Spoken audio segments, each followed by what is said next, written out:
kunin mong kumari si Pilum Life. Pag nagpumirma ka, kumpare mo na si Pilum Life. Binigay mo na yung kandila sa kanya. Gagabayan ng Pilum Life ang pamilya mo, pagtakbo ng buhay. Kung ano man ang kailangan ng pamilya mo, handa kami para sa 5 million para sa pamilya mo. Ang kumpanya ko ay magiging mabuting kumpare o kumare ng asawa at ng tatay ng pamilya mo. Okay? Pilum Life, hanggat hindi mo kaya, sagot ko ang ipon. Hanggat hindi mo pa kaya, hanggat wala ka pang ipon, sagot ko ang pamilya mo. Habang buhay ka, nag-iipon ka, kung may mangyari sa'yo, sagot ko yung 5 million o sagot mo kumpare mo yung 5 million. Are you following me? Yes. Do you get the same stuff? Yes. One of the best godfathers that a person can have is Pilum Life. Okay? So, ito, passing on the risk. I tell my client, Mr. Client, risk is there. You cannot deny risk. Yes or no? Yes. Everybody in this room has risk. Yes or no? Yes. Mr. Client, I have risk, you have risk. There are only two options for risk. Number one, accept the risk. Mr. Client, if you accept the risk, you carry the load together with your family. Number two, Mr. Client, is to transfer the risk. When you transfer the risk, you allow my company to carry the risk for you.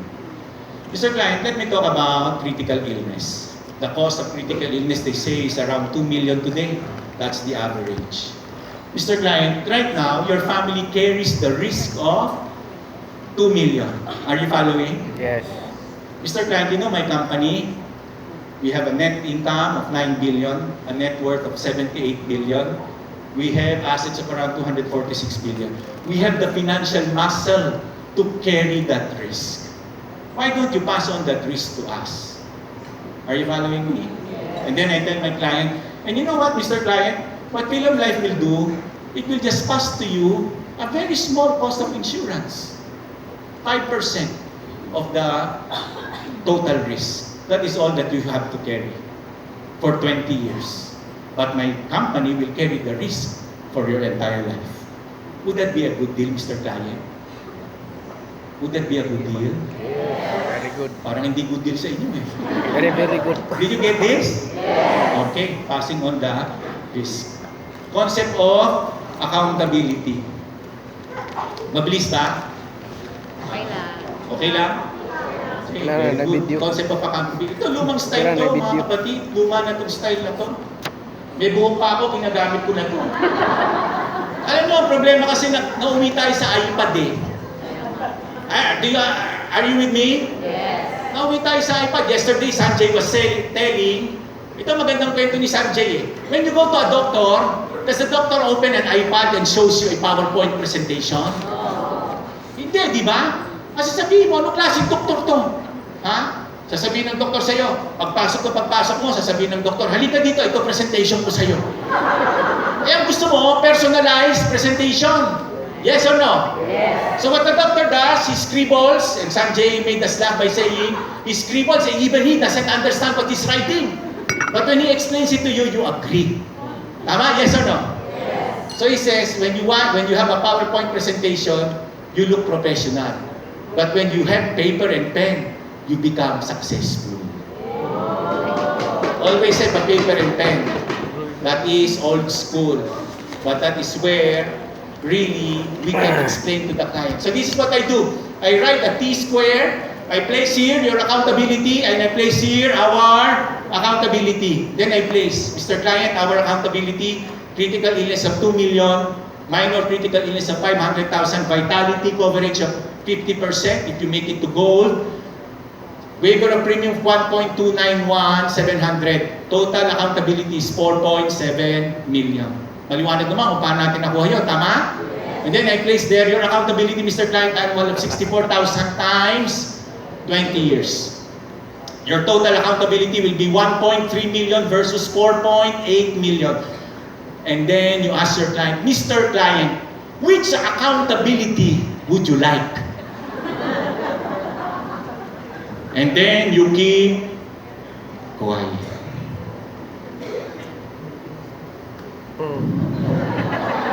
Titigan. And then if kung sinabi niya, Eric, medyo mahirap eh. Mahirap to. And then you tell him, okay, Mr. Client, if you're telling me that you don't want this accountability, ito na ang secret. You transfer letter Y there. And you tell them, if you don't want this to be your accountability, Mr. Client, then this will be your family's accountability. Would you like that to happen?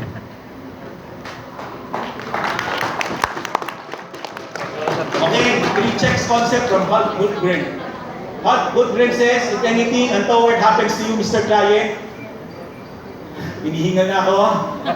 If anything untoward happens to you, Mr. Client, I would like to give 3 checks to your wife. The first check, draw 3 checks. Draw 3 checks. Kung gusto mo, magdala ka ng checkbook mo. And then tell the client, the first check, Mr. Client, is to cover the funeral and the medical costs that might occur. Okay? And then, to pay the bills in the rent.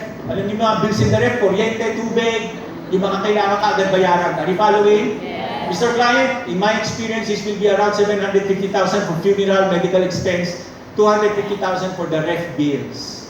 The second check, Mr. Client, I want to write to cover any debt. Do you have any debt, Mr. Client? You know, debt is called debt because it sounds like death. And no debt should outlive the debtor. Are you following? The third check. Thank you, I love you.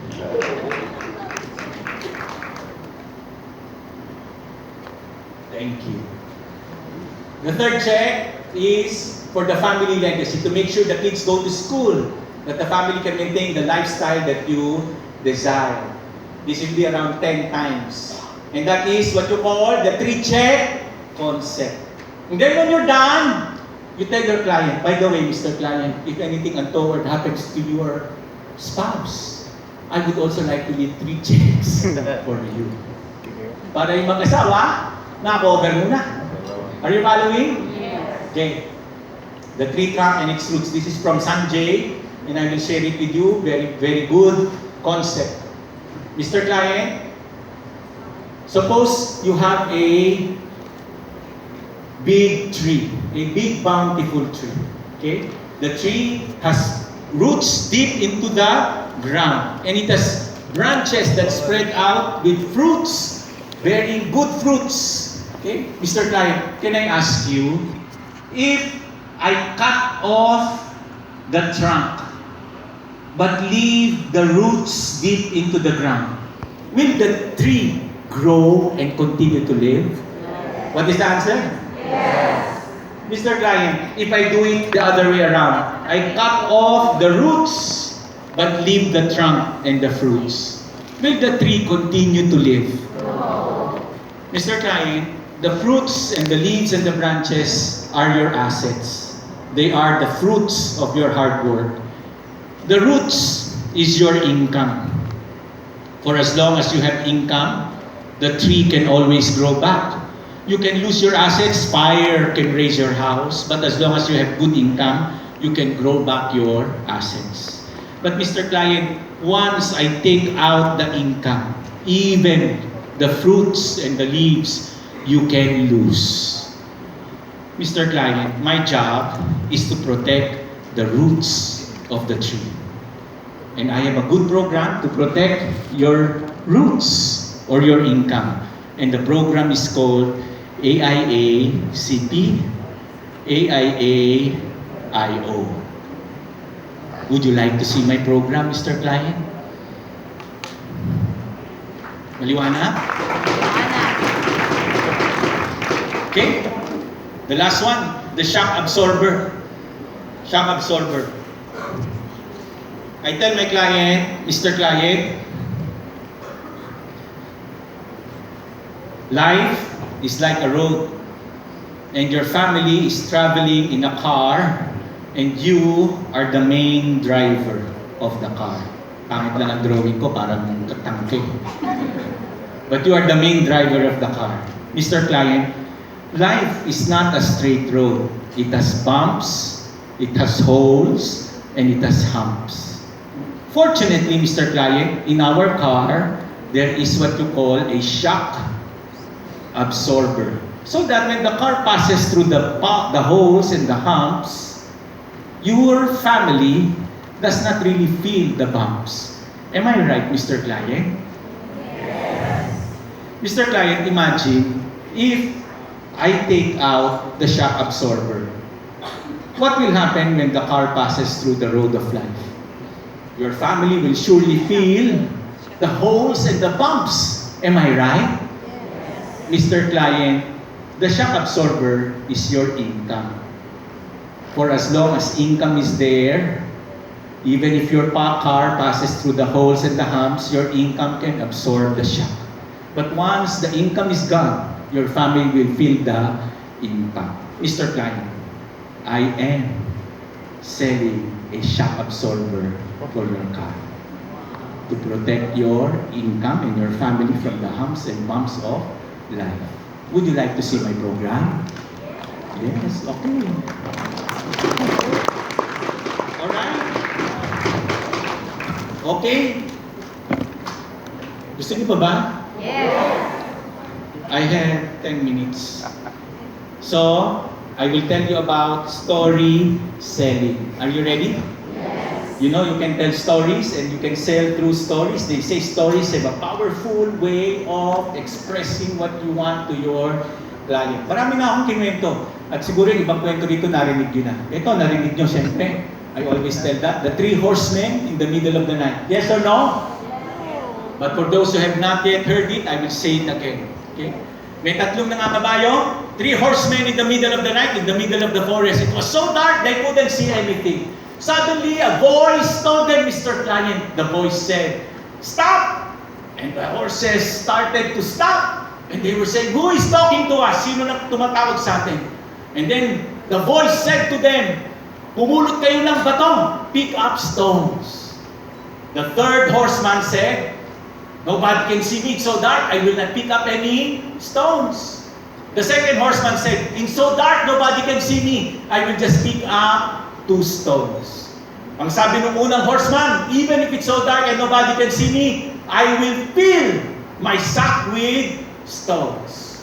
The next morning when they woke up, they opened their sack, Mr. Client. Lo and behold, when the sun shone on their stones turned into gold. The 3rd horseman said, "I should have gotten some stones." The 2nd horseman said, "I should have added more stones." The 1st horseman said, "It's good. I listened to the voice in the darkness."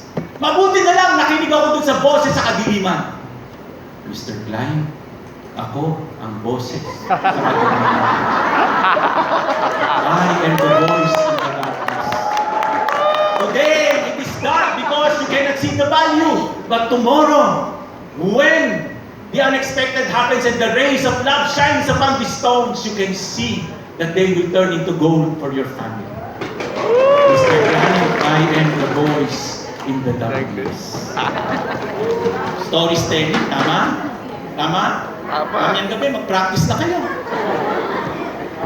Okay, this one, the 4 thieves. Mr. Client, imagine you are with your family, with your children. You just stepped out from a movie house, it is dark, it is night time.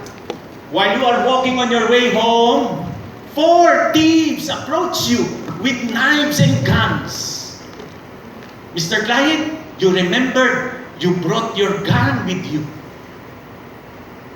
And now they are telling you, "Give me your money or we will take your life."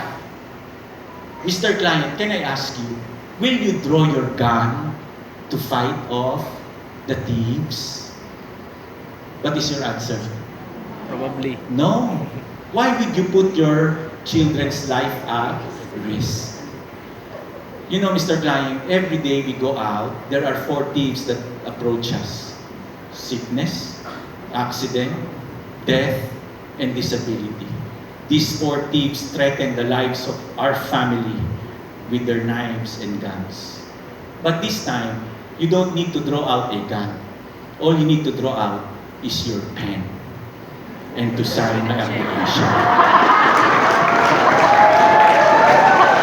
Ayos na. O, sige na, huli na. The 5S of financial planning. You know, one of the techniques I use in selling is using a piece of paper. And usually, I am able to demonstrate to the client. For example, I tell the client, Mr. Client, I'm not getting all of your money. Mr. Client, I am just getting a small piece of your money. In fact, you can do whatever you want with your money, but the small piece, put it with me. And I'm not getting it, I'm putting it lang. I'm just putting it on your left pocket so that you don't take it to spend it. Are you following? So let me tell you about the 5S. I tell my client, Mr. Client, alam nyo ilan, how many pockets does your pants have? Usually it has 4. Am I right, Mr. Client? You know, in financial planning, there is a reason for the 4 pockets. This is what I call the 5S. Mr. Client, 1 pocket. If this is your income, 1 pocket is for sharing. Set aside money to share. Mr. Client, the second pocket is for saving. Set aside money for emergencies, unexpected events. Mr. Client, the back pocket is for seeding or investing. Plant a seed in your pocket so that one day it grows for you. The last pocket is meant for security. Security. Put aside money so that should anything happen to you, the small amount that you place here will give you a bigger amount. Now, Mr. Client, the last piece is for spending. But please have some for sharing, some for saving, some for seeding, and some for security. The rest you can spend. Okay? Alright? Okay. So, I have a lot, but I have 16 minutes on my time board. So, the art of closing. Alam nyo, when we close, there is a cycle to closing. Yes or no? Yes. Okay? Tell me the cycle of closing. Very good answer. I like it so much. Sabi lang, when you close, you try to close, and then you get an objection, you handle the objection. Yes? But usually we forget the last part. The last part is called motivation. When you close, you try to close, there is an objection, natural lang yan, you handle the objection, but always remember to motivate again the client to get your product. Are you following? So, when you handle objections, this is something that Sanjay also mentioned yesterday, acknowledge and empathize the client, ask and clarify, have the solution, and then go back to motivating. So, I will just breeze through it. Are you ready? Yes. Number 1, of course, direct closing. You have to practice closing. Alam niyo, marami sa atin magagaling mag-explain, hindi marunong mag-close. Hindi marunong magsabi, kukuha ka na ba? Ha? Ito na, oo. Alam naman eh. But you have to practice making the close, and they say you have to at least have 4 closing questions. Okay? That's the first tip. Click on the master text. Click on the second text. Mawala. Okay. Sample closes. Sample. Do you want to start today? Is there anything in your health that would stop you? Is there anything in the plan that is not acceptable to you? Do you need to consult with someone else to decide on this? Sample close lang yun. Dapat meron kang dala, mga 5 kutsilyo. Are you following? Nandyan sa harap mo yung kliyente mo, duot ang isang kutsilyo. Would you like to start today? Objection! He will make an objection. Are you following? Handle objection. Motivate. Go back to closing. Why? Is there anything in your head that could stop you? Pangalawang kutsilyo. You should have at least 4 knives in your arsenal. Are you following? Yes. Okay, so, and you know the suicide close? Mr. Client, tell me, is there any problem with my company? No, Eric, I like your company. Mr. Client, tell me, is there any problem with my program? No, Eric, I like your program. Suicide close. Mr. Client, if there is no problem with my company and there is no problem with my program, tell me, am I the problem? Suicide close. It can work, you know, it can work. I've done it, I've used it, it can work. Wala namang problema, Eric. Gusto ko yung company mo, there's no problem with your program, there's no problem with you. Mr. Client, if there's no problem with my program, my company, and myself, why postpone the decision today? Are you following? Okay. So, this is called the alternative clause. Alam naman natin yun. Do you want to have a 10-year investment or a 20-year investment? Do you want your wife to be the beneficiary? Would you like your beneficiary irrevocable or revocable? Would you like the program to include the gender-specific coverage? Would you like to do investment by check or by e-pay? Those are alternative clause ang tawag. Are you following? Oh, the last one I will show you is called the tie-down clause. Tie-down. Tie-down means if the client asks you a question, you try to close using another question. Ito, this needs practice. Sample, does this have a quarterly mode? What's the answer? Oh, wag nga, yes eh. Yan nga tinuturo natin eh, ha? So if your client tells you, does it have a quarterly mode? This is the answer. If it has a quarterly mode, will we push through with it? Tie down. Next question, does it cover male-specific gender? Ask your client, why? Would you like something with a male-specific gender program? Are you following?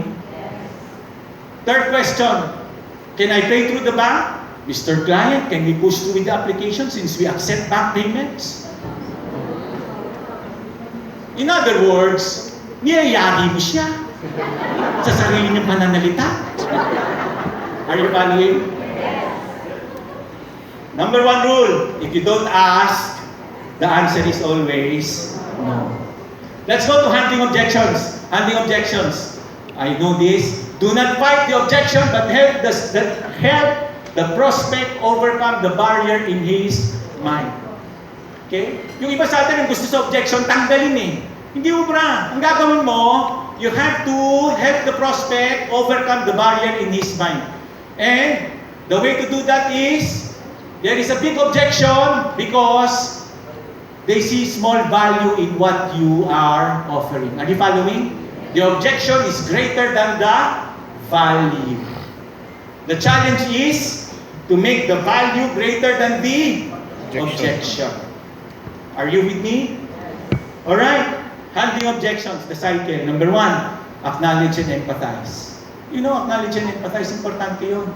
No? Hindi yung pag sinabi ng kliyente, wala, I don't have a budget, Eric. You don't have a budget, ang yaman-yaman mo. Ba't ka bumibili ng Starbucks? Ay, empathize. You know the empathy, di ba? May tinuro sa atin ng CPA. I know how you feel. I understand where you're coming from. Many of my clients felt the same way before. Tama? Okay. Empathize. And then, ask and clarify. Do you mean to tell me, Mr. Client? Do you mean to tell me, Mr. Client, that you like the program? The only barrier is your budget? Ask and clarify. Are you following? Then answer. Answer. Mr. Client, I think the problem really is not money, but budgeting. I'm a budget expert. That's why I'm a financial advisor. Would you like me to help you find a budget for this? Are you following? Mr. Client, can you, or another way to answer, Mr. Client, can you buy me a value meal burger every day? What's the answer? Siyempre, no. Then you tell your client, Mr. Client, this is the agreement. You buy me a value burger every day, but if something happens to you, I feed your family every day for their entire life. Is that okay, Mr. Client? Or would you rather feed my family every day? And I buy you a burger every day. So the client would naturally say, I think it's okay to buy, you know, Mr. Client, a value burger, 60 pesos every day. Is that okay with you? Are you following? Mr. Client, that is the proposal of my company. You give me 60 pesos every day for the value burger, but if something happens to you, my company feeds your family every day. Would that be a good deal, Mr. Client? Are you following? Okay, so budget. And then motivate and highlight the value. And then go back to the close. So empathy closes. I won't go into that. But it's very important to make the person feel unthreatened. And I'll give you some tips, empathy. I know how you feel. Others have felt the same way before. Together we have found a solution. Kailangan tabisaduhin nyo eh. Para pag sinabi ng client, I know how you feel. I understand where you're coming from. Many felt the same way before. The same way before. Okay? Or you can tell your client, don't worry. It's okay. No commitment. I understand. I understand. Okay? I appreciate your concern, Mr. Client. Although, one thing we have agreed is that the need of your family for life insurance is always there. Are you following me? Okay, I can't go into it. I want to close already. Okay? So I'll leave that, and then let's go to this one. This is my last slide for the sales. In the end, raise your right hand, tap your person to your right, and say, in the end, Yan. it is all about It's all about activity. activity. In the end, Walang activity, walang besta. 3. Tatlo lang ang tip ko. Activity, activity, activity. Kahit managinip ka, kahit tumukan ka ng shabu, if you don't have activity, you will end 2020 where you started. Are you following? Right mindset, right skill set. Let me end. For objections, I always say, you become what you... We are in the rejection business. Sales do not make the man or woman that we are. Rejections do. Right. If you are not used to rejections, you can never achieve your goals. It is the law of numbers. Are you following? Kahapon na, ganda ng tanong ni Sanjay eh. Sino sa inyo may close na from January 1 to today? O, palakpakan natin, palakpakan, no? That's activity. Activity. Walang bagong taon, reset. Start. Ready. Get set. Go! Not ready. Ready. Ready. Fourth quarter na. Get set. Get set. December 30. Go!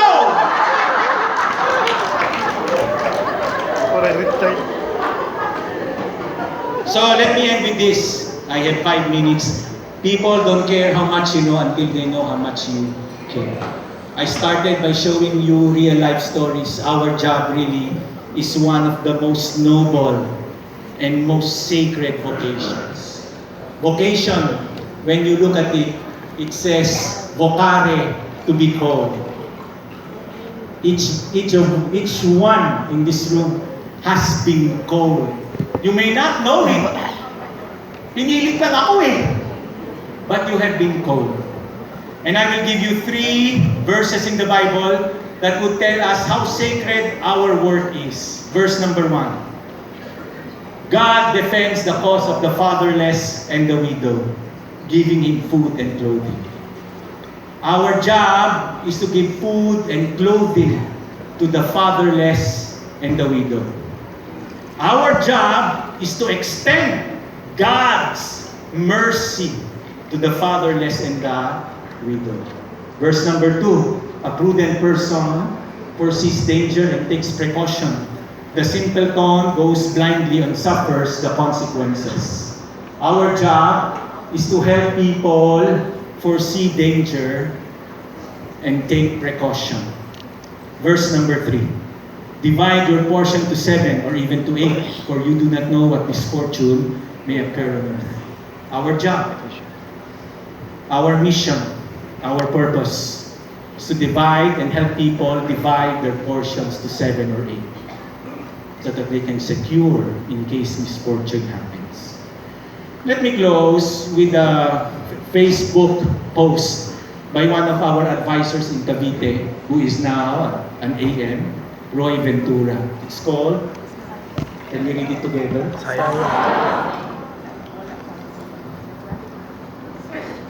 Yun na yun?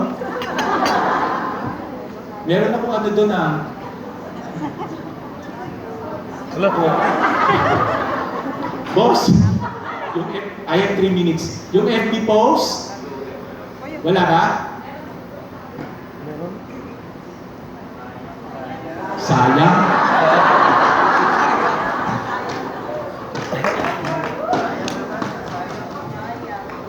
I have not memorized it.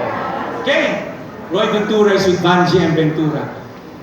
April 5. My friend from college became successful when she got promoted 3 times in a multinational company she is currently employed. During the stint of her success, she managed to get a condominium and a brand new car as a reward for herself. Her properties are expensive that she needs to back up those with insurance. She insured her properties. Kaya I told her, since she managed to secure the properties with insurance, I asked her, ikaw, kailan mo ikukuha ng personal insurance ang sarili mo? Ikaw nagbabayad ng lahat ng yan. And she goes, sige, pag-usapan natin yan pag may time ako. Busy pa eh, di ko pa yan mahaharap. I was silenced. During free days, we would usually explore the restaurants and coffee shops around the metro. In one of our weekend shopping sprees, she once jokingly told me, di ba pag mayaman, may imported na aso? So she got herself a chihuahua. She loves to travel. She is indeed a wanderlust. She would reward herself on out of the country or out of town trips during the long weekends. Batanes, Coron, Siargao, El Nido, Amanpulo, USA, UK, Japan, Korea, Canada. You name it, she has been to it. Her life was blissful until dan dan dan dan. Alam niyo, when there's 3 ducks. One day, she felt a sudden pain gushing through her stomach down to her pelvis. The pain became unbearable, and in less than an hour that she needed to ask her neighbor to drive her to the hospital. She was rushed to the ER, sedated, confined. The test went back, and the result, colon cancer stage 3. Her age, 31. She called me up as soon as she was able to gather herself from the shock. I rushed to the hospital and confronted her. I comforted her. She is afraid to die, but she was more concerned about the expenses that she will face from the day forward. She then said helplessly, "Sis, baka pwede natin gawa ng paraan yung insurance na ino-offer mo. Kahit bayaran ko pa ng doble ang premium." I hugged her so tight. I cannot help but my tears from falling down my cheeks in deep regret. I whispered, "Sis, I'm sorry. Wala na ako magagawa sa insurance na kailangan mo." We cried. She eventually resigned, sold her condominium and her car to finance her treatments. Her puppy was adopted by another friend. She drained all of her savings and owed some banks and friends some money. Her then co-workers passed the